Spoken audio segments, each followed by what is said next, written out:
Puisque ce week-end, la plage de Lens-l'Étang accueillait donc la première édition du Madinina Longboard Festival. Une quarantaine de riders se sont affrontés en longboard, discipline alliant à la fois gestes techniques et précision pour se maintenir sur la planche. Le résumé de cette rencontre est signé Corentin Bellard avec William Zebina. Une météo optimale ce dimanche pour le Madinina Longfest. 24 filles et 20 garçons s'affrontent par série de 20 minutes en mer. Cette compétition met aux prises les amateurs de longboard. Ce type de surf privilégie la glisse à la radicalité des figures en shortboard. C'est vraiment deux disciplines différentes. Le longboard, vous pouvez le voir, la planche est bien plus grande.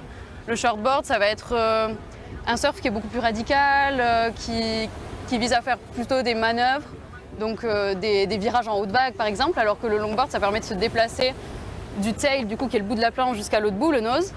À chaque série en mer, les juges notent les prestations des 4 compétiteurs. En longboard, il faut allier équilibre et gestes techniques.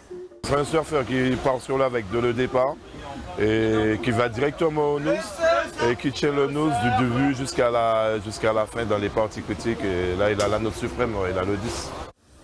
Organisé par le Madinina Surf Club, ses membres avaient à cœur de rencontrer des passionnés comme eux. Comme Noah Lamarche, vice-champion d'Europe Espoir en 2022, il est fier d'accueillir les surfeurs de l'Hexagone sur son île. Il termine deuxième lors de la finale. J'espère que déjà le Madinina Longfest il va continuer parce qu'il y a une super ambiance, on est tous ressoudés les uns les autres. Moi j'ai eu la chance d'accueillir des copains à la maison qui sont venus depuis un peu partout en France. Un événement rassembleur qui encourage la pratique en Martinique, encore discrète par rapport à l'Hexagone. C'était aussi pour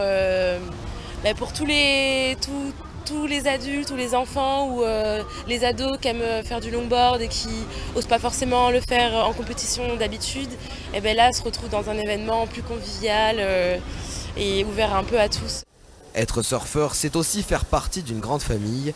Suite à la disparition récente d'un membre du club, un Aloha a rassemblé les participants pour ce dernier hommage en mer.